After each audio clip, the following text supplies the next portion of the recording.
Hello friends, எல்லோரும் எப்படி இருக்கீங்க? இன்றைக்கி நம்ம வீடியோவில் மிளகாய் பஜ்ஜி எப்படி செய்கிறதுன்னு பார்க்க போகிறோம். நார்மலாக நம்ம பஜ்ஜின்னு சொல்லும்போது அதுவும் மிளகாய் வச்சு செய்யும்போது பஜ்ஜிக்குன்னு பார்த்தீங்கன்னா மிளகாய் விற்பாங்க. அந்த மிளகாயை தான் நம்ம வாங்கிட்டு வந்து பஜ்ஜி செய்வோம். ஆனால் இன்றைக்கி கொஞ்சம் டிஃப்ரெண்ட்டாக நம்ம வீட்டில் நார்மலாக சமையலுக்கெல்லாம் யூஸ் பண்ணுற காரமான இந்த பச்சை மிளகாவை வச்சு தான் நம்ம பஜ்ஜி செய்ய போகிறோம். வாங்க இப்போது மிளகாய் பஜ்ஜி எப்படி செய்கிறதுன்னு பார்க்கலாம். முதல்ல ஒரு பாத்திரம் எடுத்துக்கிட்டு அந்த பாத்திரத்தில் 1 கப் அளவுக்கு கடலை மாவு சேர்த்துக்கிறேன்.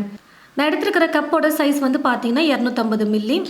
இந்த கப்பில் 1 கப் கடலை மாவு சேர்த்துட்டு சலிச்சிட்டு சேர்த்துக்கலாம். கூடவே சலிச்சு எடுத்து வச்சிருக்கிற பச்சரிசி மாவை பார்த்தீங்கன்னா 1/4 கப் அளவுக்கு சேர்த்துக்கிறேன். காரத்துக்கு தேவையான அளவுக்கு மிளகாய் தூள் சேர்த்துக்கோங்க. நான் 1/2 டீஸ்பூன் அளவுக்கு வெறும் மிளகாய் தூள் சேர்த்துக்கிறேன். 1 சிட்டிகை மஞ்சள் தூள், 2 சிட்டிகை பெருங்காயத்தூள், தேவையான அளவு உப்பு, 2லிருந்து 3 சிட்டிகை அளவுக்கு சோடா உப்பு சேர்த்துக்கலாம். சோடா உப்பு சேர்த்து செய்யும்போது தான் பார்த்தீங்கன்னா பஜ்ஜி நல்லா சாஃப்டாக எழும்பி வரும். நீங்கள் சேர்க்காமல் செய்யும்போது மேலே இருக்கிற மாவு கொஞ்சம் கெட்டியாக இருக்கிற மாதிரி இருக்கும். உங்களுக்கு வேணும்னா நீங்கள் சேர்த்துக்கோங்க, வேணான்னா ஸ்கிப் பண்ணிக்கலாம். எல்லா மசாலையும் சேர்த்ததுக்கப்புறம் நல்லா இந்த மாதிரி விஸ்க வச்சு கலந்து கொடுத்துட்டு தண்ணி கொஞ்சம் கொஞ்சமாக சேர்த்து மாவு நல்லா கொஞ்சம் திக்காக இருக்கிற மாதிரி நான் கரைச்சிக்க போகிறேன்.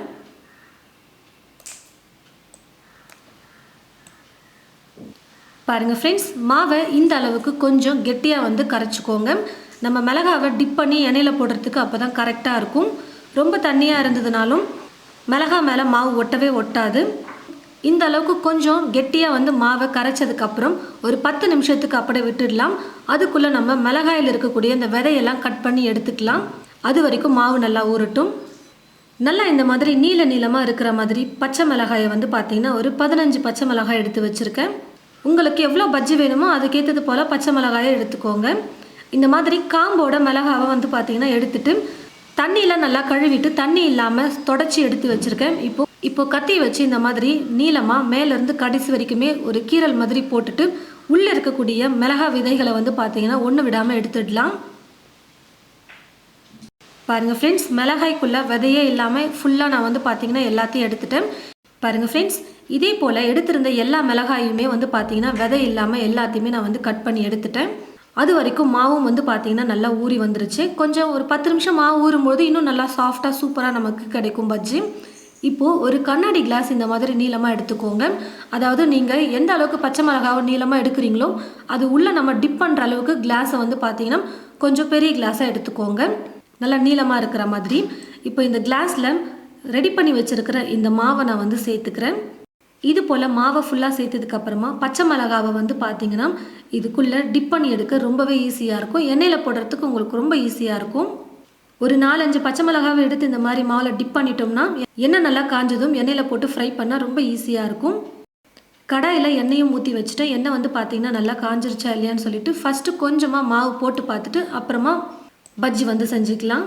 இப்போ எண்ணெய் நல்லா காஞ்சி வந்துருச்சு. ஒவ்வொரு பச்சை மிளகாவையும் அந்த கண்ணாடி கிளாஸில் இருக்கக்கூடிய மாவில் நம்ம நல்லா டிப் பண்ணி இது போல் எண்ணெயில் போட்டுக்கலாம்.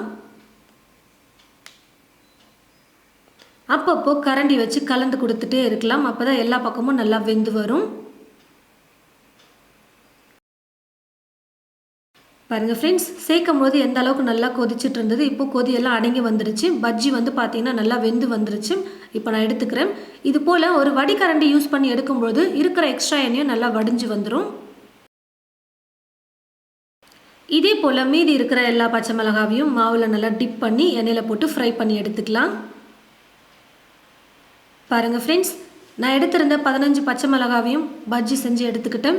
மீதி கொஞ்சமாக மாவு இருந்துச்சு. அதுக்கு நான் பார்த்தீங்கன்னா ஒரு சின்னதாக உருளைக்கிழங்கு எடுத்து நல்லா ஸ்லைஸ் பண்ணி உருளைக்கிழங்கு பஜ்ஜி நான் செஞ்சுக்கிட்டேன். மீதி இருக்கிற மாவை வேஸ்ட் பண்ணாமல் அந்த மாதிரி செஞ்சுக்கலாம். அப்படி இல்லைன்னா பச்சை மிளகாவையே நீங்கள் பஜ்ஜி செஞ்சு எடுத்துக்கலாம். நல்லா சூப்பராக பச்சை மிளகா பஜ்ஜி ரெடி ஆகிடுச்சு. வெறுமனே இதுக்கு மேலே நீங்கள் கொஞ்சம் லைட்டாக உப்பும் மிளகாய் தூளும் தூவி கொடுத்தீங்கனாலே சாப்பிட அவ்வளோ சூப்பராக இருக்கும். அதை விட பார்த்தீங்கன்னா இதுக்குள்ளே நம்ம வெங்காயம் தக்காளி எல்லாம் ஸ்டஃப் பண்ணி சாப்பிடும்போது இன்னும் டேஸ்ட் பார்த்தீங்கன்னா சூப்பராக இருக்கும்.